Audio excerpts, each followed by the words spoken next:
तो बात है मेरठ के सिटी पैलेस चौक की, जहां एक ऐसा सच सामने आया जिसने पूरे बाजार को, पूरे शहर को सकते में डाल दिया। ये कहानी है एक भूले बिसरे अतीत की और एक ऐसे जबरदस्त बलिदान की जिसे वक्त की धूल ने कहीं छिपा दिया था। कहानी शुरू होती है एक सवाल से जिसने सबकी धड़कनें रोक दी। आखिर एक मामूली से मोची में ऐसा क्या था कि शहर की सबसे कड़क पुलिस अफसर के कदम उसे देखते ही जैसे जमीन में गड़ गए। चलिए इस कहानी के दो किरदारों से मिलते हैं। दो लोग जिनकी दुनिया एक दूसरे से बिल्कुल जुदा थी, मगर उनकी तकदीर एक गहरे अनकहे राज से बंधी हुई थी। तो देखिए, एक तरफ हमारे सामने है एसपी काव्या शर्मा। वर्दी, कंधे पर सितारे और चेहरे पर ऐसी सख्ती कि कोई आंख न मिला पाए। और दूसरी तरफ है राघव, फटे पुराने कपड़े, झुकी हुई कमर, मानो जिंदगी के हर इम्तिहान में हार मान चुका हो। लेकिन राघव में एक बात बड़ी अजीब थी। वो रोज शाम 5 बजे अपना सारा काम धाम छोड़कर बस एकटक सड़क को देखता रहता था। एक सफेद कार का इंतजार करता था जिसमें एक छोटी सी बच्ची होती थी। ये उसका रोज का नियम था, एक खामोश इंतजार।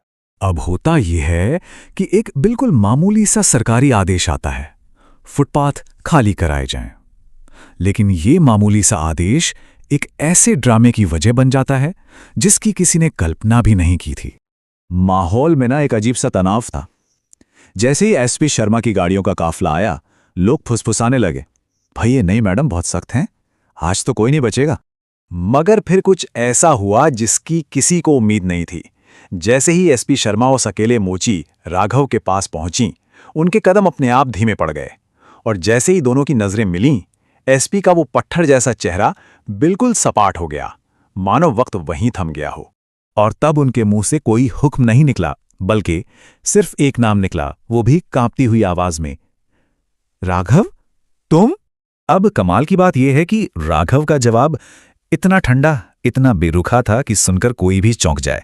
उसने सिर उठाए बिना कहा, जी मैडम, जूता बनवाना है क्या? जैसे वो उसे पहचानता ही ना हो।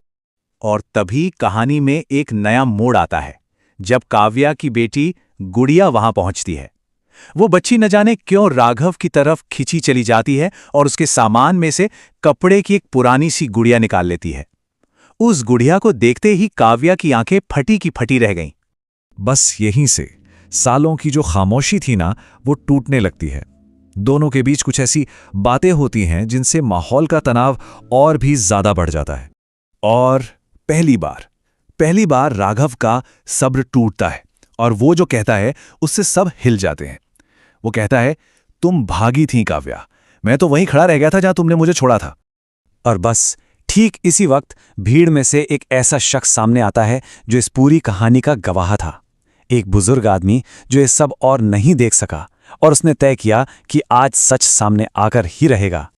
और अब आता है कहानी का वो हिस्सा, वो क्लाइमैक्स, जहां एक ऐसा सच सामने आता है जो पूरे शहर को हिलाकर रख देता है।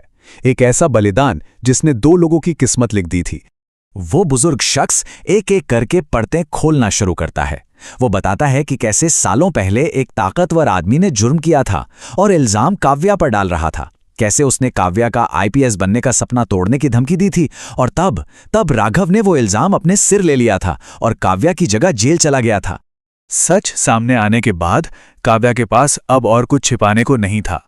वो घुटनों के बल बैठ गई और अपनी बेटी से वो सबसे बड़ी सच्चाई कही जो उसने सालों से अपने दिल में दबा रखी थी। गुड़िया, ये तुम्हारे पापा हैं। और हैरानी की बात ये थी कि बच्चे ने कोई सवाल नहीं किया, कोई झिझक नहीं दिखाई। बस एक पल में सालों की दूरी जैसे खत्म हो गई। वो दौड़कर राघव से ऐसे लिपट गई जैसे वो उसे हमेशा से जानती हो। और यही वो पल था जब काव्या अपने दिल पर रखे बोझ को उतारती है। वो अपनी बेटी को और शायद खुद को भी सच बताती है, इन्होंने हमें नहीं छोड़ा था गुड़िया, हमने इन्हें खो दिया था। कहानी अब अपने अंजाम तक पहुंचती है, एक ऐसे अंजाम तक जहां वर्दी पर किरदार भारी पड़ता है, जहां सम्मान ओहदे से नहीं बलिदान से मिलता है। और फिर वो होता है जो किसी ने सोचा भी नहीं था। शहर की सबसे बड़ी अफसर सड़क पर बैठे एक मोची के आगे हाथ जोड़कर माफी मांग रही थी, लेकिन राघव उसे रोक देता है और कहता है, गलती तुम्हारी नहीं, हालात की थी। मगर ये कहानी माफी पर खत्म नहीं होती। काव्या एकदम सीधे खड़ी होती है, अपनी टोपी ठीक करती है और राघव को, उस मोची को, एक कड़क फौजी सलाम करती है। और उस सलाम के साथ उसकी साफ और मजबूत आवाज उस खामोश भीड़ में गूंजती है, सलाम उस इंसान को जिसने बिना वर्दी के भी सबसे बड़ा कर्तव्य निभाया। और बस इसी के साथ वो बिखरा हुआ परिवार एक हो जाता है। हाथ में हाथ डाले वो एक नई शुरुआत की तरफ चल पड़ते हैं और उनके पीछे पूरा बाजार तालियों से गूंज उठता है। ये कहानी खत्म होती है, लेकिन पीछे एक बहुत बड़ा सवाल छूट जाती है। समाज क्या सोचेगा? इस डर के सामने क्या एक दर्दनाक सच को कबूल करने की हिम्मत हम सब में होती है? शायद असली पहचान वर्दी या ओहदे से नहीं, बल्कि इसी हिम्मत से बनती है।